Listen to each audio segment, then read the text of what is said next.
Pessoas que tiveram a vida transformada por Deus. Verdadeiras histórias de conversão rumo à vida. É isso que você encontra aqui no programa 180 Graus, o Ponto da Virada, que começa agora. Quando sentimos o toque de Deus na vida, uma mudança acontece.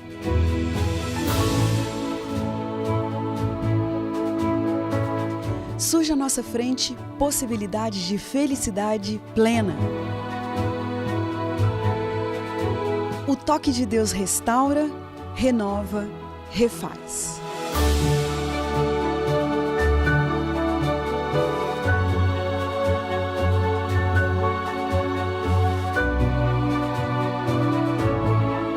Hoje conheceremos uma pessoa que experimentou essa graça maravilhosa. Ela vai nos contar sobre essa mudança de 180 graus que lhe trouxe paz.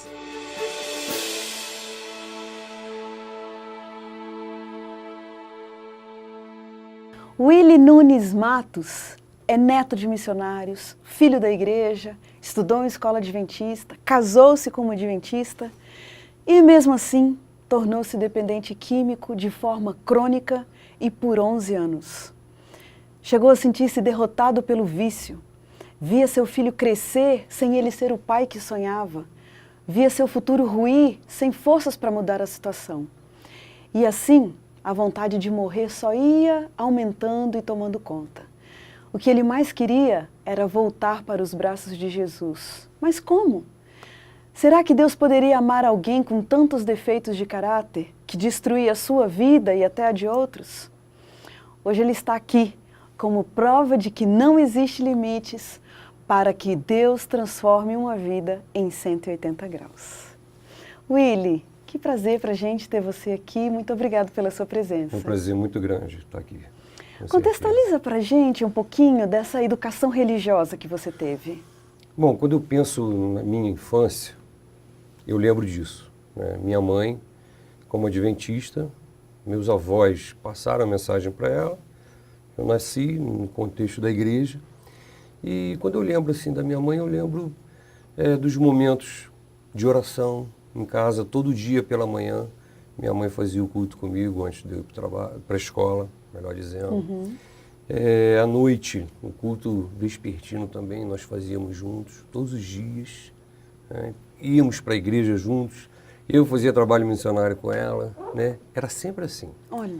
Mas quando eu lembro, penso do passado, da infância, eu penso também no sofrimento. Porque meu pai, ele não era adventista, ele não aceitou a mensagem adventista. Apesar dos seus pais serem. Né? Então ele era alcoólatra, ele se entregou ao alcoolismo, ao jogo. Então era comum chegar em casa, quebrar as coisas em casa, agredir minha mãe com palavras ofensivas, me pegar e me dar uma surra sem eu ter feito nada. Até atentar contra a vida da minha mãe aconteceu dele fazer. Né? Então fomos crescendo nesse ambiente. Era um conflito muito grande. Né? Minha mãe, adventista, e meu pai, independente do álcool. Você como criança nesse contexto ali, como que você se posicionava? Como que você reagia emocionalmente?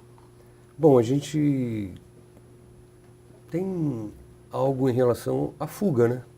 Eu lembro, quando acontecia uma discussão e meu pai se posicionava ofensivamente contra a minha mãe, eu pegava um brinquedo. E com aquele brinquedo eu ficava com ele na mão, tentando distrair a minha mente e me isolar daquilo, né? Um mecanismo de defesa, né? E que eu lembro quantas vezes eu pegava um brinquedo, mas aquilo me doía muito. E eu sei que minha mãe também sofria muito em relação a isso. Era uma dor muito grande. E ele também, né? Ele também, ele era uma pessoa ótima, sem estar sob efeito do álcool. Ele era uma pessoa ótima, uma pessoa maravilhosa. Mas quando ele usava o álcool, ele se transformava. Agora veja bem, você que tinha ali, né, um exemplo vivo do que é que Deus faz na vida de uma pessoa, como Ele transforma. E, ao mesmo tempo, tinha o exemplo do pai, né? Como é que a droga entra numa família e pode destruir a vida de uma pessoa, né? Até um coração bom, como você disse que o que seu pai tinha, de repente ele se tornava uma pessoa agressiva. Como é que você foi justamente escolher o caminho das drogas? É uma incógnita, né? Realmente, teve um certo momento no relacionamento dos meus pais que não dava mais. Eu tinha 15 anos de idade e minha mãe não aguentava mais o sofrimento com meu pai. Não aguentava mais. E eles resolveram a separação. Não tinha como, eu reconheço isso.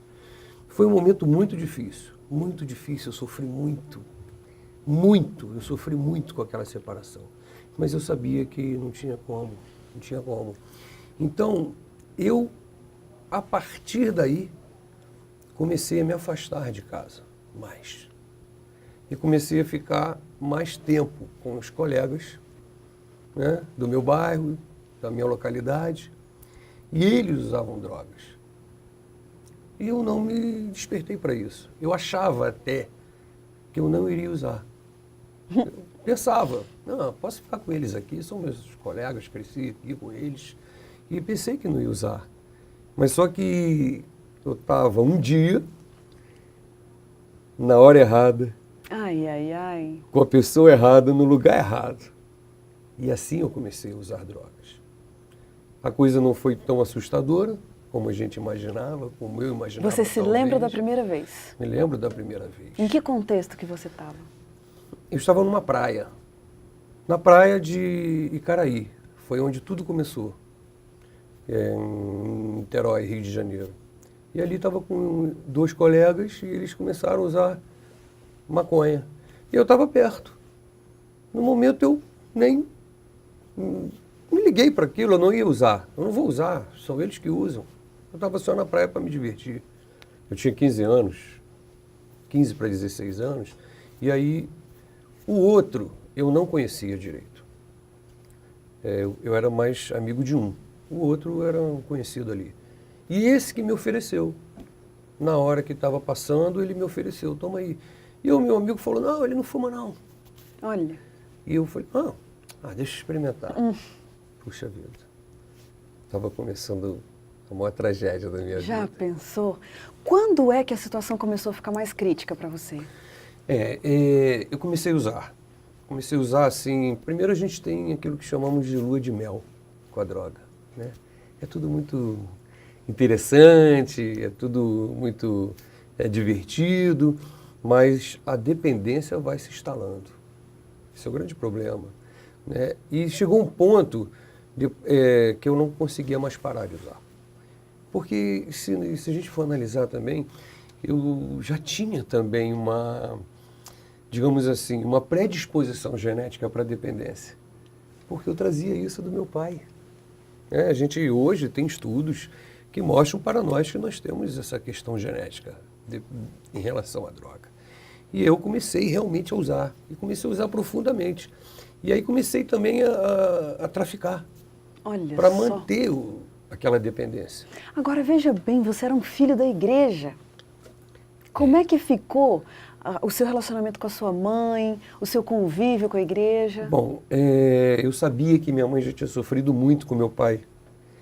E eu sabia que ela já estava sofrendo comigo. Então eu escondi ao máximo. Eu escondia ao máximo. Mas não tem como você esconder. Porque o seu familiar está vendo que você está andando com quem usa, você está chegando tarde em casa, seu comportamento mudou. Né? Todas essas características mostram que a pessoa está usando drogas ou alguma coisa que mudou seu comportamento. Né? Então eu lidava com essa situação. Agora, uma coisa muito importante. Deus nunca se mostrou distante de mim. Deus nunca. Ele sabia que eu estava num caminho muito perigoso, mas eu sempre tinha um toque, eu sempre tinha um chamado, eu sempre tinha algo que dizia que eu tinha que voltar. E você, quando vinham esses pensamentos, ou quando aconteciam essas situações, assim, você negava aquilo, deixava para lá, falava, ah, não, isso daqui não é nada? A minha dependência era tão grande, porque eu usava drogas da hora que eu acordava até a hora que eu ia dormir. Era o dia inteiro. A dependência era tão grande que eu não permitia ir além desse chamado. Deus falava, mostrava que eu tinha que voltar. E eu dizia para minha mãe que era a coisa que eu mais queria, era voltar para a igreja. Olha Mas só. eu não tinha forças. Na sua história, Willy, o que você destacaria como sendo o fundo do poço? O fundo do poço, ele aconteceu, depois de 4 anos, eu busquei ajuda. Na minha igreja, na época era o pastor Neemias Cruz. Eu fui até ele e falei com ele que eu estava dependente de drogas. Ele falou, não, filho, vamos orar aqui. Nós vamos orar e vamos fazer um pacto com Deus. Ele vai tirar essa vontade que você tem, essa coisa que te aprisiona. Mas você não vai procurar. Eu falei, tudo bem, vamos fazer. E eu e minha esposa, nessa época eu já estava casado. Olha só. Eu e minha esposa, ajoelhamos com ele ali, ele orou comigo. Naquele momento foi como se tivesse saído um peso das minhas costas. Eu levantei leve. O Espírito Santo já estava fazendo obra. Eu sofri com uma abstinência muito grande. Eu sofri muito. Eu não conseguia comer. Tudo que eu comia, eu vomitava. No 3º dia eu já comecei a ter febre. E aí minha sogra, meu sogro e minha sogra, que me receberam na casa dele, eu contei para eles o que estava se passando. Olha só. Eu tive que falar com eles. E eles prontamente, com todo o amor, falaram, pode ficar aqui na minha casa o tempo que você quiser. Eu precisava me afastar do local que eu morava. Então eu passei todo esse problema. Ela ligou para o médico da família, o médico da família passou 2 injeções para eu tomar. Eu tomei as 2 injeções, adormeci. Quando eu acordei, a minha primeira refeição foram 2 biscoitos e meio copo de chá. E eu fui me recuperando. 2 meses depois, eu consegui me batizar. Foi maravilha. Agora vamos ao fundo do poço. Eu me batizei. 1 ano depois, eu tive uma recaída. Olha aí. Existem coisas, situações que nós precisamos entender dentro da recuperação. Eu peço licença para você falar disso. Andar com amigos que usam drogas, ficar em lugares que as pessoas usam drogas, né? Isso é o maior perigo para quem está se recuperando de uma dependência. E eu, 1 ano sem usar drogas, comecei a parar e andar com esses amigos. Olha só. Andar, parar, conversar, trocar ideia. E uma coisa inocente, eu chegava do trabalho, passava no meu condomínio, tinha a pracinha do condomínio, eu parava ali e começava a conversar com eles. Até que um dia, alguém falou, puxa, vamos na praia. Não, vamos sim. Mas eu não uso, eu não estou usando. Olha, depois de casado, já tinha filhos nessa época? Já tinha filhos, Imagina, e trabalhando. a história se repete. A história se repete. E eu estava lá no meio deles. Até que, depois de algumas idas com eles em vários lugares, eu voltei a usar drogas. Ali foi a derrota final, a derrota total. E eu fiquei angustiado, amargurado, eu não entendia o que estava acontecendo. Mas o que a gente precisa entender, a dependência química é uma doença. Ela é uma doença. Ela é uma doença física, mental e espiritual. E quando nós usamos drogas, quando a pessoa usa drogas, essa droga ela faz uma transformação no sistema nervoso, no cérebro. De forma que o próprio cérebro, o próprio sistema nervoso, ele fica dependente da substância. Então eu vou levar a doença da dependência química para o resto da minha vida. Mesmo sem usar, 23 anos limpo. Olha só. Que eu estou, mas eu tenho. Se eu voltar a hábitos antigos, andar com quem usa, frequentar lugares que as pessoas usam, a minha mente vai despertar para isso, para a droga. Ela existe. Agora vamos ao fundo do poço. Eu estava de novo na igreja. Eu era o diretor de jovens. E comecei e estava recaído. E continuei usando drogas. E agora eu comecei a viver uma vida dupla Olha. na igreja. A pior coisa é a vida dupla. Eu usava drogas, eu não queria usar, eu não conseguia parar, mas eu era um líder de igreja, líder de jovens. Já pensou? Para mim, esse foi o fundo do poço. Porque eu não conseguia parar e para as pessoas eu era uma coisa. Mas no fundo, eu estava arrasado. E o meu estado estava pior do que antes. Já pensou, olha. Porque agora eu já estava usando cocaína. Eu estava usando maconha demais. Será que Deus poderia aceitar um jovem que está vivendo uma vida dividida, que durante a semana fica lá enfiando a cara na droga, na cocaína, na maconha, e durante o sábado vai para a igreja, final de semana, para ser líder dos jovens? Essa é a pergunta que eu fazia para mim. Essa era a pergunta que eu fazia. Essa era a pergunta que eu fazia para minha esposa. E ela dizia para mim, Willy, tenha paciência, Deus vai te ajudar, Deus vai mostrar para você. Uma vez eu estava numa comunidade, as pessoas estavam usando drogas, ali era um comércio de drogas, eu conhecia eles ali, estavam todos ali. E eu estava usando drogas e eles estavam armados e conversando sobre assaltos, sobre o que eles tinham feito, as façanhas. E eu estava ali naquele momento. E usando drogas com eles, mas de repente me deu uma ausência daquele ambiente ali. Me deu uma ausência. Eu me desliguei daquele ambiente ali e na minha mente veio um pensamento claro, muito claro. Filho, o que você está fazendo aí? Aí não é seu lugar. E eu voltei ao momento. E olhei tudo aquilo, me despedi deles e saí. Deus não tinha desistido.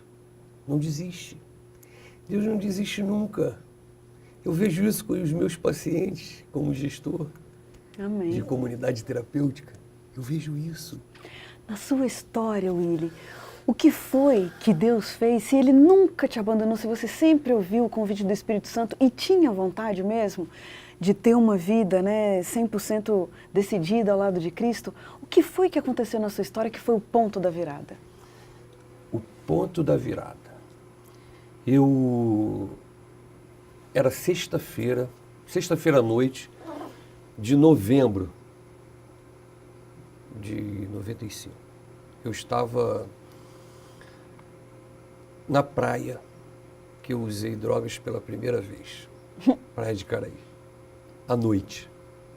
Sexta-feira, umas 10 horas da noite. Eu tinha usado drogas o dia inteiro. E tinha usado cocaína, muita cocaína.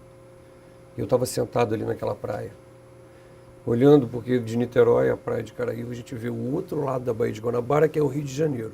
Eu estava olhando aquelas luzes ali, o Mar Negro, e eu olhando aquilo, e eu pensei, puxa, Senhor, eu quero falar contigo.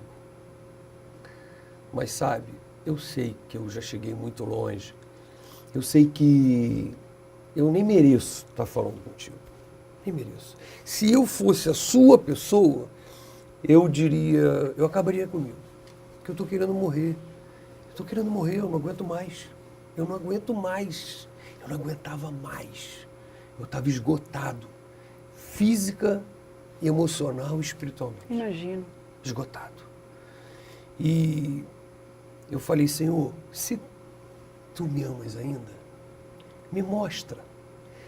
Me mostra de alguma maneira, eu não sei, pode ser um sonho, uma visão, fala comigo, mas eu preciso ter certeza. Se eu tiver essa certeza, Senhor, eu prometo que eu vou lutar com todas as minhas forças mais uma vez. Nesse momento que eu estava falando com Deus, aí é aquela coisa, né? Poxa, Deus vai ouvir um drogado? Vai. É amor, né? É. E agora duas moças vinham pela beira da praia andando. E de repente eu vi que elas vieram em minha direção. A Praia de Caraí é uma praia grande, com areia larga, e eles vieram da minha direção. E elas pararam na minha frente, eu perguntei se querem alguma coisa, e uma delas olhou para mim e falou assim, nós estávamos vindo do outro lado da avenida e olhamos aqui para a praia e vimos que todas as pessoas aqui estão acompanhadas. A única pessoa que está só aqui na praia é você. E naquele momento eu dei realmente uma olhada para a praia e eu vi que eu era o único que estava sozinho. A praia se mostrou enorme naquela hora. E a outra abaixou, olhou nos meus olhos, porque eu estava sentado, ela abaixou, olhou nos meus olhos e falou assim: e a gente veio aqui dizer para você que Jesus te ama muito. Olha. E não importa o problema que você esteja passando, Ele vai ajudar você a resolver. Puxa, era o que eu precisava. Que Deus cuidadoso Que esse é nosso, hein? que ouve e respondeu na hora. Eu agradeci a elas, elas saíram, eu levantei, meti a mão no bolso, peguei as drogas que eu tinha e joguei fora. E falei: Senhor, obrigado, eu vou lutar com todas as forças. No dia seguinte, era sábado pela manhã, eu decidi ir para a igreja. Mas eu estava muito debilitado, não usei nada. Uhum. Lá na igreja eu falei com um primo, meu primo Fábio. O Fábio hoje mora em Montes Claros, é líder de desbravador lá, pessoa maravilhosa. E eu falei com ele: primo, eu preciso de ajuda. Eu tenho que ir para sua casa, eu tenho que ter um momento recluso. Ele falou: não importa, primo, vai para minha casa, fica lá o tempo que você precisar. Vamos resolver isso. E eu fui para a casa dele. E a gente orava, e a gente buscava. Minha esposa lá, eu passei os piores momentos, abstinência. Eu passei pânico, eu passei depressão, eu passei desespero. Mas eu dizia para mim mesmo: eu não vou mais usar. Eu não vou mais usar drogas. Senhor, eu não vou mais usar. Quantas vezes eu deitava na cama e segurava a mão dela e ficava olhando para o teto e dizendo: Senhor, me ajuda, eu não vou usar drogas, Senhor. Eu não quero usar drogas, Senhor. E aquela abstinência terrível me corroendo por dentro, me arrasando. E eu sofria muito com aquilo. Mas tem um fato que eu preciso ressaltar aqui. Eu sofria a semana inteira de abstinência. E eu tinha que lutar com aquilo. O meu dia de paz, que eu não tinha abstinência nenhuma, era o dia de sábado. É mesmo? Eu ficava Que ansioso coisa. esperando aquelas horas. Quando dava o pôr do sol, que eu orava e buscava a Deus, aquilo se dissipava. E eram as horas de felicidade. Puxa vida. Só que dentro dessa história, eu precisava entender algumas coisas. Uhum. E o que eu entendi? Mateus 6,33. Buscai, pois, em primeiro lugar o reino de Deus e a sua justiça, e as outras coisas vos serão acrescentadas. Questão de prioridade, né? Prioridade. A primeira coisa que eu fazia quando eu acordava era orar a Deus. Era ler a minha Bíblia. Davi, guardei as tuas palavras no meu coração para não pecar contra ti. Jesus, vigiai e orai para não cair em tentação. O segredo da vitória está na Bíblia Sagrada, está na oração, todo dia. Eu digo para quem quiser ouvir, há 23 anos eu faço isso. E há 23 anos eu não uso drogas. Olha, desde essa vez, essa Desde experiência. essa vez, todos os dias, a primeira coisa que eu faço, eu oro e eu leio a minha Bíblia. Há 23 anos. Há 23 anos. Olha só. E é isso que eu passo para os meus pacientes. Pois era a próxima pergunta mesmo que eu ia te fazer. De que te serviu essa experiência? Você usa essa experiência hoje para ajudar outras pessoas? Veja só, quase que eu não usaria. O que acontece? Eu comecei a dar testemunhos em vários lugares. Testemunhar aqui, ali, testemunho em vigília, porque as pessoas sabiam da minha história. Aquilo foi assim uma coisa, um milagre, uma coisa que... E eu comecei a dar testemunhos. Chegou um momento que eu falei: Senhor, eu cansei. Eu cansei de testemunho, ficar expondo a minha vida, falando do que passou. A minha vida agora é outra. Eu estou contigo. E aí eu fui numa vigília. não ia dar testemunho, não ia falar nada, fiquei calado. Mas o meu coração estava fervilhando. E o Espírito Santo ali, você tem que falar. Você tem que falar, as pessoas precisam saber que tem um Deus poderoso. E eu, Senhor, por favor, eu não quero falar mais nada disso, eu não quero. Aí veio o momento do testemunho na vigília, eu fiquei calado, fiquei sentado. Aí veio um outro momento de testemunho, eu fiquei calado. E o Espírito Santo falava muito forte, você tem que falar. Eu abaixei os olhos e falei, Senhor, eu queria esquecer muito isso tudo que passou, mas se tu queres que realmente eu desfrute disso com as outras pessoas, se é para eu fazer esse trabalho, se é para eu ajudar, se é para eu levar esse ministério avante, me mostra, então, se eu tenho que falar ou não. Eu estava orando, quando eu levantei os olhos, a esposa do pastor estava 2 bancos depois de mim, olhando para mim. Quando eu levantei os olhos e olhei para ela, ela apontou para mim e falou, você tem que falar o seu testemunho. Era tudo que você não queria ouvir. Mas o chamado de Deus a gente não pode negar, né? Willy, eu tenho aqui comigo um livro que carinhosamente você já me deu há algum tempo. E por que você escreveu esse livro? Para ajudar as pessoas. Aí tem toda uma filosofia de vida, tem o meu testemunho, mas tem como ajudar as pessoas. A dependência química é alguma coisa muito complexa. Ela não é contagiosa, mas é contagiante. As famílias sofrem, as famílias não sabem o que fazer. Existem meios, existe assim saída? Existe. Existe como agir? Existe. E tudo eu coloquei nas palavras desse livro. As palestras que eu dou, as abordagens. Existe. Hoje eu tenho dezenas de pessoas que são dependentes, estão em recuperação e mandam no meu zap 6h30 da manhã para mostrar que estão buscando a Deus na primeira hora. E eu sempre uso um verso bíblico com eles. 2 Pedro, capítulo 1, verso 10. Fazei cada vez mais firme a vossa vocação e eleição, porque fazendo assim, nunca, jamais tropeçareis. Olha só. Fazer cada vez mais firme a nossa vocação. Cada vez mais, se eu oro uma vez, ora 2, ora 3. Se eu ler a minha Bíblia de vez em quando, eu tenho que fazer todo dia. É isso. O meu problema foram as drogas, mas existem inúmeros problemas de pessoas que estão vivenciando hoje a pornografia, estão vivenciando a desonestidade, a mentira, problemas no casamento. O único quesito para a vitória é a oração e a leitura da Bíblia. Willy, é isso que a gente deseja para você. Obrigado. Que cada vez mais a sua fé se fortaleça, que esse seu testemunho ecoe por todos os cantos, para que realmente as pessoas descubram que não existe situação que Deus não possa transformar em 180 graus. Muito obrigada. Obrigado, eu que agradeço.